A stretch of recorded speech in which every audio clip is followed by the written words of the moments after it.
Welcome back. I'm Joe. Hey everyone, Sunny here. It's great to be here with you again. It really is. And honestly, digging through the pile of questions and sources you send. Wow. Seriously, it's nonstop. Every day brings something new. Keeps us on our toes, that's for sure. But we absolutely love it, so please, keep them coming. We do. And today, oh boy, we are diving into something that feels straight out of science fiction, but actually it has these deep philosophical roots. Yeah. What do we got? The big question, pulled right from what you sent us, is this. If your memory could be backed up, digitally, are you still you? Whoa. Okay. Yeah, that definitely makes you stop and think. It really does. It sits right at this crossroads, doesn't it? Philosophy of self, neuroscience, and all this emerging tech. Right. And the sources you shared offer such a great range of perspectives. Different research looking at personal identity, consciousness, what self-recognition even means if your memories could exist outside your head. So our mission today, basically, is to unpack all this material together. Pull out the key insights, see what these different viewpoints tell us about whether that memory backup really preserves. Well, you. All right, let's dig in then. Okay, the core issue right off the bat in these sources is, can personal identity actually survive being separated from the physical body? Like, does memory fundamentally define who you are? That seems to be the central challenge they all grapple with, both philosophically and looking ahead technologically. Exactly. They frame it as the critical question, especially with tech maybe allowing memory digitization down the line. If your whole mental life is on a server, is that data still you? And interestingly, some of the sources come out strong with a yes. They argue that, backed up version absolutely could still be considered you. And that perspective seems largely rooted in something called psychological continuity theory. Ah, yes. I saw that pop up quite a bit, associated with philosophers like John Locke and more recently Derek Parfit. Precisely. Their main idea kind of challenges that notion of a fixed self, or even that identity is tied strictly to your physical body. Okay. Instead, they argue it's about the continuity of your psychological traits. Your memories, beliefs, personality, your consciousness, basically. So Locke, way back when, was saying your identity stretches as far back as your consciousness can remember thinking or doing things. Pretty much. You're the same person as your younger self because you can remember being that younger self. There's a conscious link. Right. And Parfit sort of built on that, arguing that what really matters isn't necessarily the original physical thing surviving, but that some being exists who is psychologically continuous with the original, linked by these overlapping chains of memory and mental states. And the sources kept bringing up that classic thought experiment. Yeah. Teletransportation. Oh, yeah, the teleporter. It's such a perfect, if mind-bending illustration for this. So imagine stepping into a machine. It scans everything about you. Your mind destroys your body. Poof. Gone. And then instantly rebuilds you somewhere else, say Mars, with every single memory, feeling, personality quirk intact. Yeah. Is that person on Mars you? And the psychological continuity view, which you see in sources like the Stanford Encyclopedia of Philosophy and others looking at psychological approaches to identity, they tend to argue yes. Because the psychological connections, especially memory, are preserved. Exactly. That's the thread that they argue maintains your identity. It really does tap into our intuition, doesn't it? We feel like our memories are so fundamental. Like losing them feels like losing yourself. There's a strong intuitive pull there, for sure. And the sources also mention this forward-looking idea that maybe future societies would even grant legal status to backed up individuals because their memories are intact. Huh. Like digital immortality concepts? Kind of ties into that whole discussion, yeah. Okay, so that's the philosophical argument for, yes, it's still you, but the sources also talked about the tech side making this feel less abstract. Right, the actual potential for brain preservation and mind uploading. Sources mention neuroscientists like Ariel Zalesniko-Johnston talking about techniques. I think it was aldehyde-stabilized cryopreservation. That might preserve the brain well enough for future uploading. Which basically means digitizing the brain's structure, right? The whole neural network. The Guardian article touched on that possibility. Exactly. And it's not just pure speculation. The sources point to real technical progress. Research happening, Silicon Valley and elsewhere, exploring how to map the human connectome. The complete wiring diagram of the brain. Yeah, with the goal being that maybe, just maybe, you could reconstruct consciousness and memory from that digital blueprint later on. Okay, so we've got philosophy and potential tech saying, yeah, memory backup could preserve you, but then The sources hit us with the counter-arguments. A strong, no, it's not still you. And this side brings up some pretty serious issues with relying only on memory for identity, like fundamental logical problems with the theory itself. This is where Thomas Reid comes in, right? Criticizing Locke. Exactly. Reid had this famous point that memory isn't always reliable or even constant.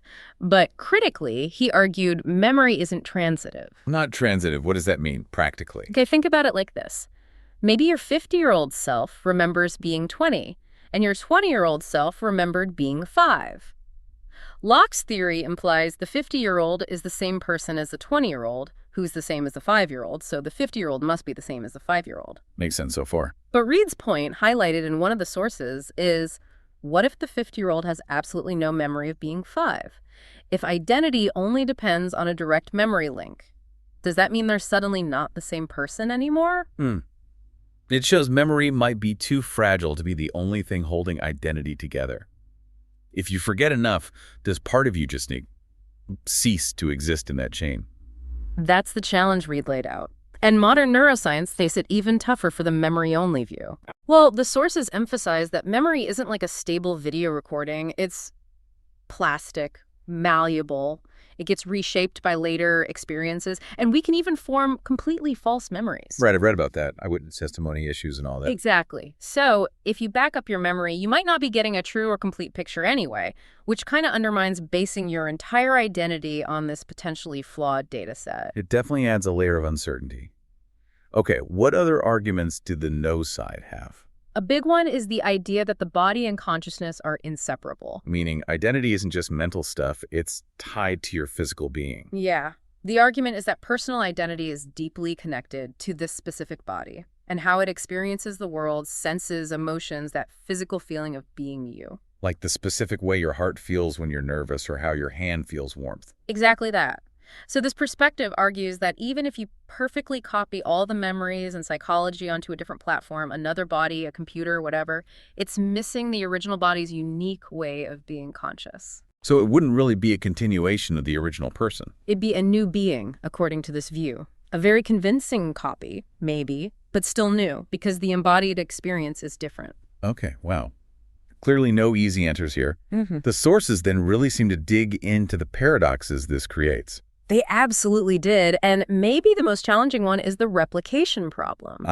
This is where the teleporter example flips around. Precisely. It seemed to support the yes side, but then, boom, the sources, like discussions around Parfit's work, ask, if you can back up memory, what stops you from copying it? Right, so you step in the teleporter, the original was destroyed.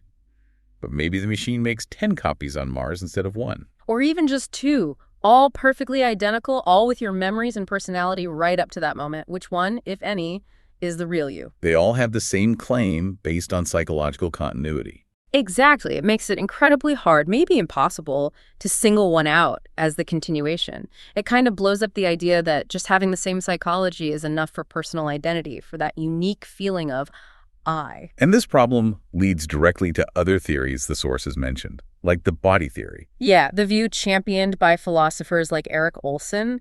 He argues identity is fundamentally about the physical continuity of the body, the somatic criterion, they call it. So your body continuing to exist is what makes you you? Basically, yes. Fine. Sources like the Internet Encyclopedia of Philosophy mention this. From this viewpoint, transferring memory to a different body, or creating copies, must create new identities because the physical continuity is broken. So those 10 copies on Mars, they're all new people, even if they feel like you. That's the argument. The original body is gone, so the original person is gone. Any new body, no matter the memories inside, is a new person. Okay, and there was another wrinkle too. Something about consciousness continuity. Right. This idea suggests that maybe identity requires a completely unbroken flow of consciousness. Like no gaps allowed. Yeah. So if the backup process involves destroying the original and then recreating a copy, even if it seems instant, there might be a tiny moment where consciousness ceases. A flicker. A flicker, exactly. And sources discussing this, like one called Teleporters in You, question whether that interruption means it's actually death followed by the creation of a new, identical person, rather than the original consciousness continuing. Yikes. That turns the teleporter into a suicide machine that creates a perfect replica. It really forces the question of what we value most. Physical form, conscious stream, or just the psychological pattern itself. It's heavy stuff. Did the sources mention anything else related to this? I feel like there were a couple of other points. There was a brief mention about moral behavior. One source cited a study suggesting that sometimes, like with Alzheimer's, changes in someone's moral character make us feel they're not themselves, even more than memory loss does. That's interesting. Like, if someone becomes cruel, it feels like a deeper identity shift than forgetting things? It's a different angle. Though the source also noted that for the memory backup scenario, we usually assume moral traits get backed up too, so it might be less relevant there. But it makes you think about what feels truly essential. Definitely. So, pulling this all together, the sources paint a picture of a really complex, ongoing debate. Absolutely. The core tension is clear. You've got psychological continuity theory, boosted by potential tech, saying memory could preserve you. But then you have major challenges. Memory being flawed, the body maybe being essential, the whole replication mess, and the consciousness gap problem. Right. So while our gut feeling and some philosophy might lean towards memory being key, once you factor in copying or changing bodies, it gets really complicated. No easy answer emerges from the material provided. Which brings it right back to you, listening right now. Why should we care about this seemingly sci-fi question today? Because, as the sources strongly suggest, this isn't just abstract anymore. Brain mapping, digital preservation, this tech is moving forward. These questions about identity, consciousness, what life is, they could become very real, very personal, very societal dilemmas sooner than we think. It really forces you to ask yourself, doesn't it? What do you think makes you, you? Yeah. Is it your body? That continuous inner voice, the sum of your memories and personality? Or maybe something else entirely. And just to leave you with one final thought, inspired by some related discussions in the sources. Go on. If this memory backup tech existed, and you could edit the memories before saving, maybe, delete the really painful stuff, the regrets, the trauma, would the person restored from that edited backup still be the real you? Or is wrestling with those tough, difficult experiences actually fundamental to who you are right now? Wow. Okay. Definitely something to chew on. Indeed. Well, that's all the time we have for this deep dive. Thanks so much for joining us and exploring this with us. It was fascinating. Always a pleasure.